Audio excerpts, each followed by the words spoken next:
Welcome to Asian American Life. I'm Ernabelle DeMillo.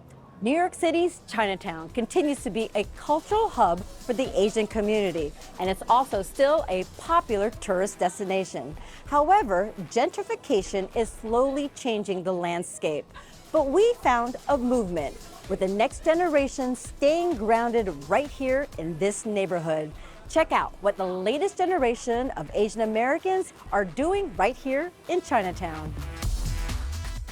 All in the family, 5 generations of gift shop owners, plus Potluck Club, reinventing Cantonese cuisine with nostalgic recipes. Soy makes a comeback with tofu desserts and drinks. We beat the heat with sweet treats from a Chinatown classic. And the art of tea and tranquility. This and more on Asian American Life. They're the heart and soul of Chinatown, family-owned small businesses that have been passed down from generation to generation and continue to thrive in a changing landscape. In business for over a century, Wing On Wo is the oldest store in Chinatown. Passed down through 5 generations of family, the shop is now owned by Mei Lum, who runs it with family members from 3 generations, including her father, mother, and grandmother. Wing On Wo was founded by my great-great-grandfather in 1890. Located on Mott Street in the center of Chinatown, Wing On Wo is a cultural goods store that specializes in Chinese porcelain. The store is one of the many mom and pop shops that make up the majority of Chinatown's unique commercial landscape. There are a lot of small family landlords that have been carrying these buildings through generations, like my family, so that keeps the commercial storefronts, and that keeps an affinity to what the cultural fabric looks like here in the neighborhood. Wing On Wo's thread was woven into that fabric at the turn of the century when it opened as a general store that unofficially served as a lifeline for immigrants during the Chinese Exclusion Act. Places like Wing On Wo supported assimilation, translation services, credit union, banking, job referral, housing referral, and just a safe place to reminisce about the homeland. In 1925, the store moved across the street to its current location, expanding to offer herbs, porcelain, and even roasted pig, straight from a pit in the back. Then in 1964, under my grandmother's leadership, we ended up focusing more on porcelain and moved into more of importing from Hong Kong because of the US-China relations during that time. Today, the shop mixes the legacy of the past with the possibility of the future. A future that was protected when Lum decided to forego grad school and take over the family business to keep it from being shuttered. It's always been ingrained of like, you should do bigger and better things outside of Chinatown. But there was no better decision for Lum than preserving the family legacy in a place she lovingly calls the family living room. I grew up here in the shop at like 5 years old, coming and having dinner with my grandparents in the back. My grandma would be cooking. My grandfather would give me Cantonese lessons. And it would be a space where I could connect with my family and also feel connected and grounded here in Chinatown. And that strong sense of community is central to the identity of Wing On Wo, which also houses a neighborhood initiative called the WOW Project. We want to be able to cultivate a space that nurtures and supports folks' community dialogue, the traditions of the neighborhood, and uplifts and amplifies. The WOW Project has done just that by holding events which foster a strong sense of community that helps to resist gentrification and displacement. For Asian American Life, I'm Susan Jun. If you've only had tofu from a plastic container in a grocery store, you have to try freshly made. It's rich and full of flavor. And right here in Chinatown, one family's been perfecting it for nearly 100 years, with a new generation stirring the pot. So this is where we process the soybeans into soy milk. You could say Paul Eng was born with a soybean spoon in his mouth. We take soybeans, we soak it overnight, and then we wet grind it with water to make the soy milk. And from the soy milk, we make tofu blocks, we make tofu pudding. His grandfather, Bing Sun Eng, started the original Fong On tofu shop on Mott Street in 1933. Paul's parents later took over the business, and with 5 children to feed, everyone had to pitch in. And actually, I was the youngest out of five boys. And I came much later on, so they were already in full steam working the family business by the time I came around. So I kind of grew up with everything tofu around us, you know, going full steam.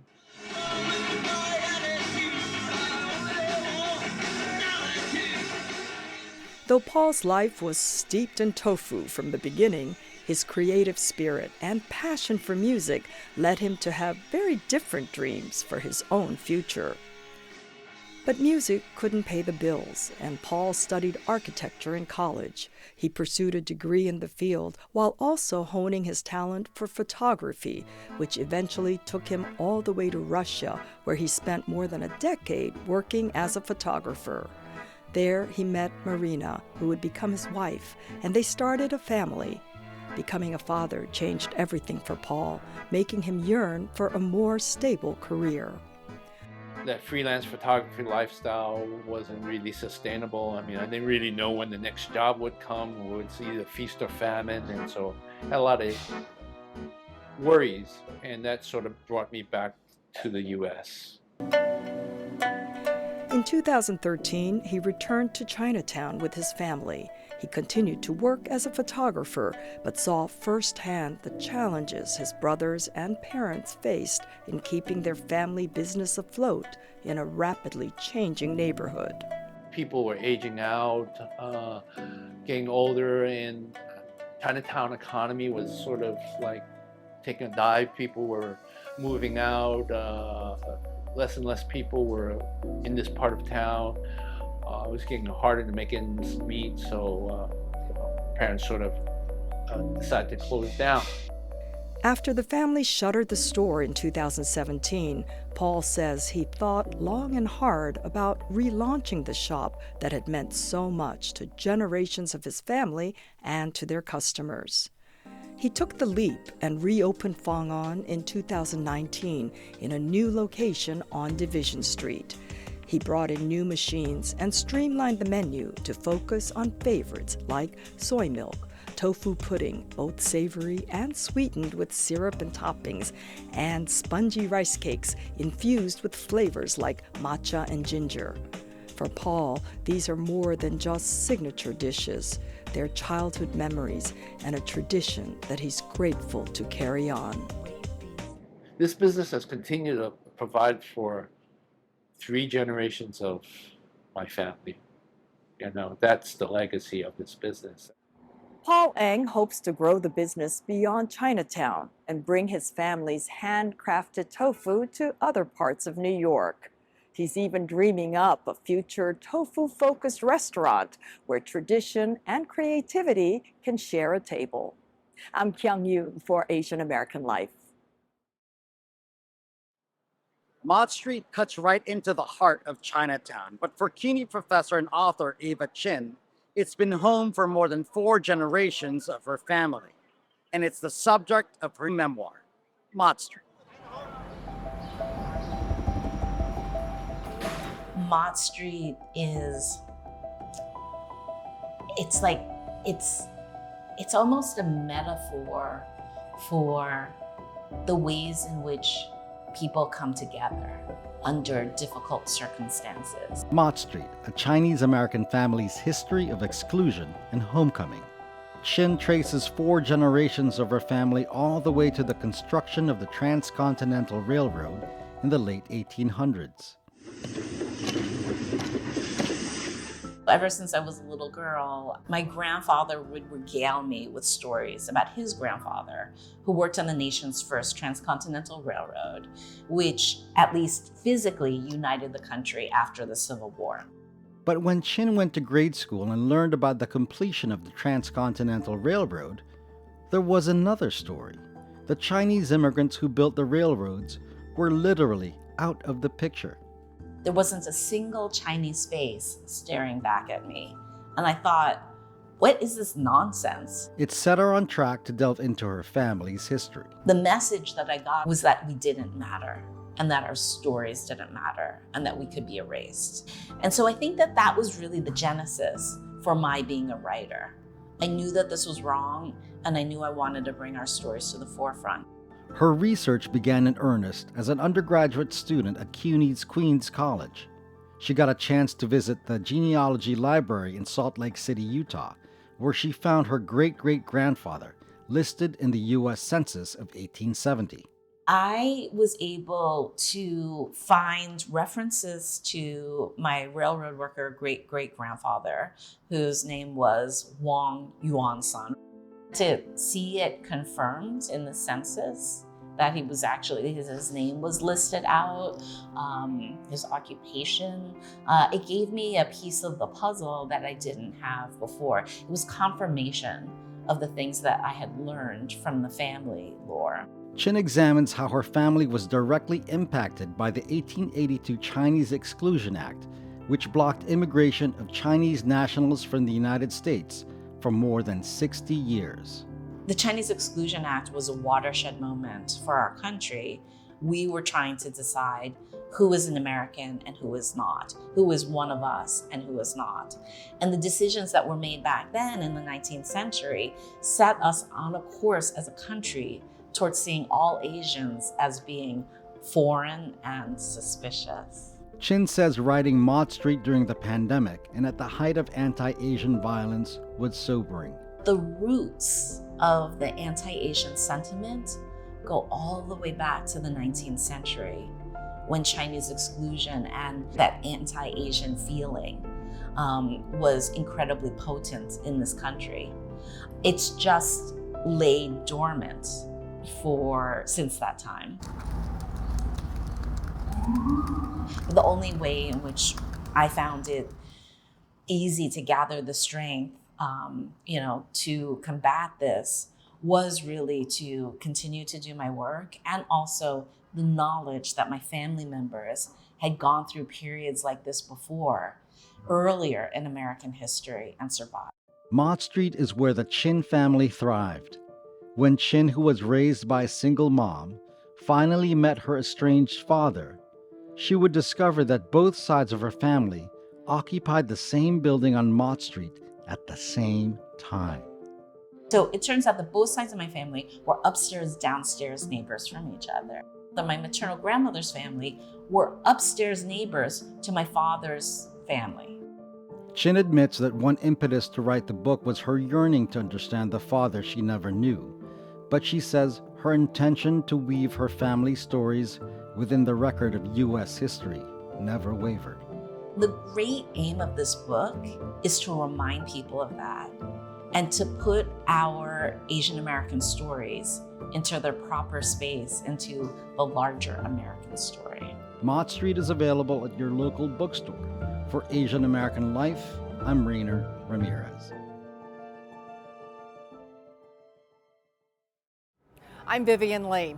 Chinatown Ice Cream Factory is still in the same spot where it opened nearly 50 years ago on Bayard Street in Manhattan's Chinatown. Now with 2 generations of the Seid family serving up frozen desserts in Asian flavors like pandan. One scoop? Yeah. One scoop. Can I do one of the pandan? Sure. I think Chinatown, when you're part of the community, you just realize how special it is. Ice cream factory started in the late 70s, and that's the advent of all the big ice cream companies like Ben & Jerry's, Haagen-Dazs, Baskin-Robbins.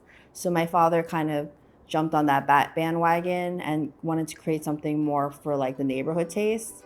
Flavors like lychee, red bean, mango, green tea. I think he was actually a culinary genius. Christina Seid's father, Philip, had a hunch in 1977. Asian-inspired ice cream like almond cookie could compete scoop for scoop with classics like chocolate. A half-century later, Chinatown Ice Cream Factory, or CICF, not only anchors this historic neighborhood on Bayard Street, it has a second location in Essex Market on the Lower East Side. Celebrities, politicians, and everyday foodies flock here. We've been here multiple times. Yeah. We always make it a point to end up here. What's so special about their ice cream flavors? I think that I've never seen fondant ice cream before. That's thanks to Christina, a co-owner since the early 2000s, tracking trends in dessert development as foodie entered the vocabulary. Taro, black sesame, Don Tot, or the Chinese egg tart, and recent collaborations such as chili crisp ice cream with Xi'an Famous Foods and salted duck egg ice cream with Jingfang Restaurant keep customers coming back. So does seeing their own suggestions come to life. One of the flavors that we really didn't want to do, for example, was the durian ice cream. It's just because it smells really bad. So bad, this very smelly fruit has made headlines. Durian is also banned from being eaten in public spaces in parts of Asia. It was just requested so much that we just eventually wound up making it, and it didn't actually smell as bad as we thought it would be, because when it's semi-frozen, it doesn't smell that bad, but it became a big seller. Economic downturns after 9/11 and COVID were stressful. But when hundreds of businesses in the neighborhood closed for weeks and months as COVID set in, CICF stayed mostly open for business. During pandemic, Eater called us like the last beacon of hope. Me and my father felt like we should be open, so we worked throughout the pandemic together, which was pretty special actually. I feel close with my father when I continue my job. Her father died in 2023, and both of their paths to owning this iconic business in Chinatown was not a given.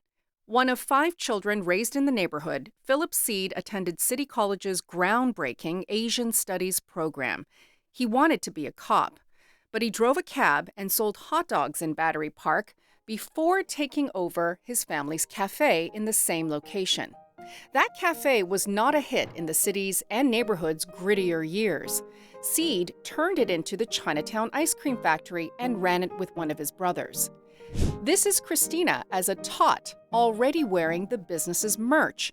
That green dragon mascot on her shirt, also seen on none other than Adam Yauch, better known as MCA of the Beastie Boys. As for a third generation of the Seid family taking over, Christina says she wasn't pressured to take the reins, and her children are not either. They think that this is what they're destined to do, but I try to also emphasize, but we can still do this together. It doesn't have to be something you do full time as well. No doubt they'll have a few new flavor ideas of their own. For Asian American Life, I'm Vivian Lee. From generational businesses to new businesses with a modern take on lasting legacies. Phoenix Palace evokes the aura of old Chinatown with a distinctly modern twist. Kind of like the ethos of the restaurant. It's multi-generational and not only looking forward, but paying respect to the past. That's the mindset at Phoenix Palace, the sister restaurant of the popular Potluck Club. 2 Chinatown Cantonese American creations founded by 5 childhood friends. Cory, wife Kimberly Ho, Ricky Nguyen, Justin Su, and Zan Chen. Well, we're all Chinatown kids, but a lot of us met at Columbus Park on Mulberry Street. Kind of just young adolescent teenagers after school.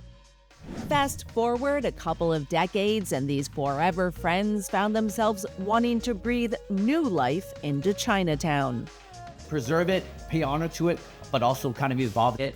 We saw ourselves kind of going to other neighborhoods and like having big dinners elsewhere, and we're just like, how come we're not coming back to Chinatown? And there wasn't that many new businesses opening. It's more of like the old businesses have been here, which are great, we love.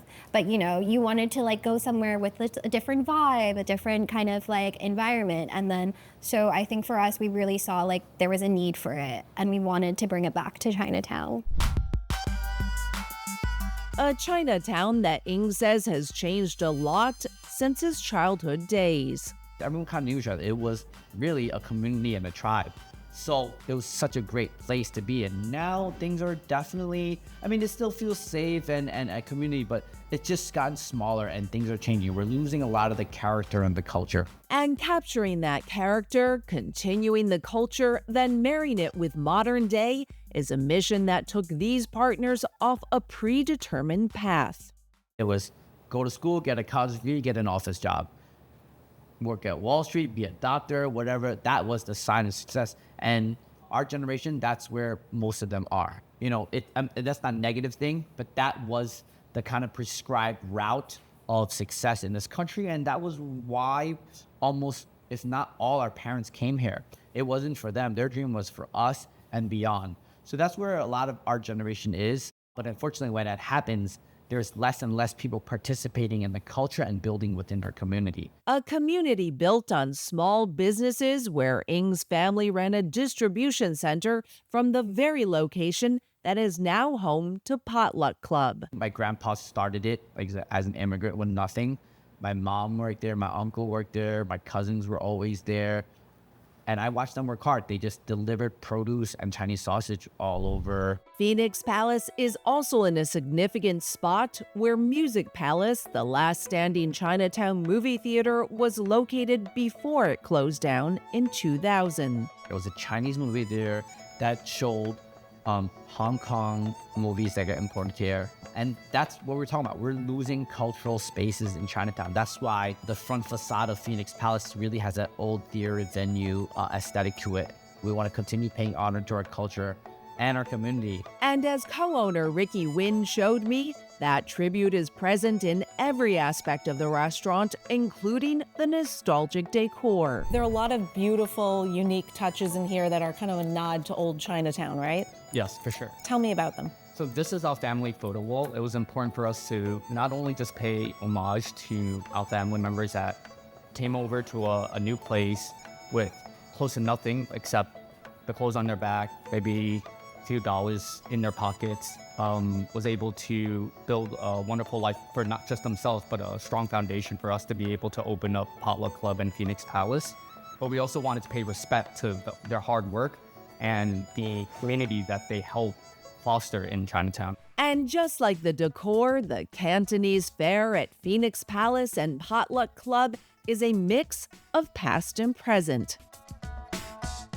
Potluck Club, a lot of the dishes are kind of nostalgic to us. Like we have a jellyfish tiger salad. I think jellyfish is not always looked upon as something.